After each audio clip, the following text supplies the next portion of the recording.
Hello friends, तो आज ना मैं शेयर कर रही हूँ फाफड़ा की रेसिपी, जिसे बनाना काफ़ी सिंपल है। बस इसमें एक ही ट्रिक और एक ही प्रॉब्लम आता है कि जो फाफड़े हैं अच्छे से उभर कर नहीं आते हैं। तो इस रेसिपी को आप बनाकर ज़रूर ट्राई करना, एक बार में ही आपका फाफड़ा परफेक्ट बनेगा। तो welcome to my YouTube channel cooking with Simmo. तो इस रेसिपी को बनाने के लिए मैं यहाँ पे ली हूँ 1.5 कप जितना बेसन। आप कोई भी कटोरी वगैरह से मेजरमेंट कर सकते हो। फिर इसमें हम डालेंगे आधा चम्मच नमक या स्वाद अनुसार। फिर आधा चम्मच डालेंगे इसमें अजवाइन। अजवाइन को कभी भी आप किसी भी चीज़ में डालो तो हाथों से रब करके डालना।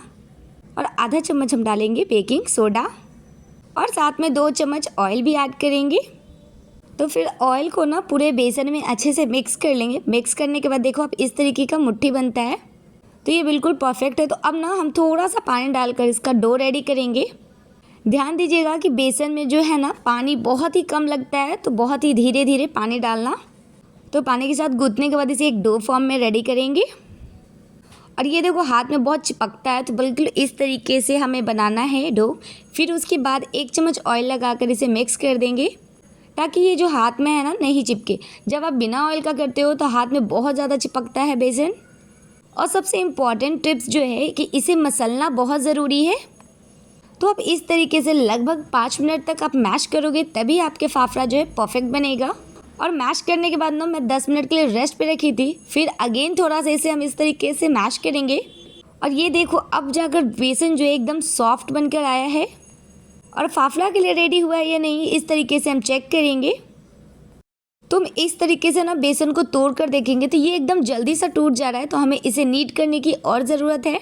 आप चाहो तो बेलन की मदद से भी इसे कुटाई कर सकते हो, या फिर हाथों से ही इस तरीके से करना। और तब तक करना जब आप इसे स्ट्रेच करो, ये थोड़ा सा स्ट्रेची हो जाएगा, तब तक हमें इसे करते रहना है। तो ये हमारा डो जो है परफेक्ट बनकर रेडी हो गया है। तो अब हम इसका थोड़ा सा पोर्शन लेंगे।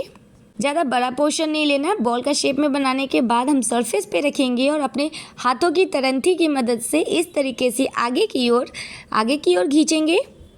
इस प्रोसेस को बहुत ही स्लोली प्रोसेस से करना होता है और एकदम जोर लगा के नहीं। और फिर उसके बाद हम पीछे से भी थोड़ा सा खींच दिए थे।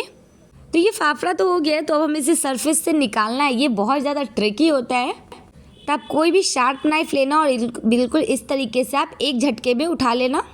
और इस तरीके से मैं यहाँ पे 5 से 7 फाफड़े बनाई हूँ। और देखो अभी पोर्शन और बचा हुआ है बेसन का।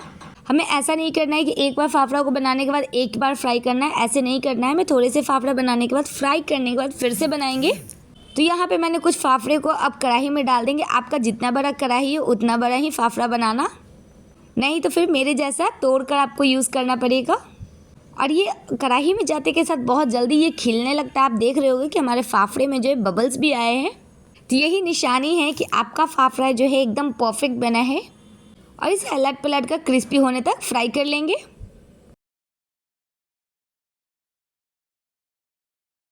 और ये हमारा क्रिस्पी फाफड़ा बन के तैयार हो गया है। तो अब हम इसे ऑयल से बाहर निकाल लेते हैं। ऑयल से बाहर निकालने के बाद अब दूसरे बैचेस को भी हम इसी तरीके से फ्राई कर लेंगे। और अलट पलट कर क्रिस्पी होने तक इसे फ्राई करने के बाद ऑयल से बाहर निकाल लेंगे। तो चलिए ये भी फ्राई हो गया है, तो इसे भी ऑयल से हम निकाल लेते हैं। तो बिल्कुल इसी तरीके से हमें और बचे हुए डो से फाफड़ा बनाकर रेडी कर लेना है।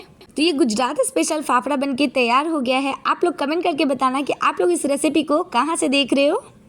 गुजरात में तो इसे ब्रेकफास्ट में जलेबी के साथ खाया जाता है। आप लोग इसे किस चीज़ के साथ खाना पसंद करोगे, ये मुझे कमेंट करके ज़रूर बताना, ताकि मैं उसकी नेक्स्ट रेसिपी लेकर आऊँ। तो चलिए मिलते हैं नेक्स्ट वीडियो में एक और नई रेसिपी के साथ। Thank you for watching this video. Please like and subscribe my channel. Thank you.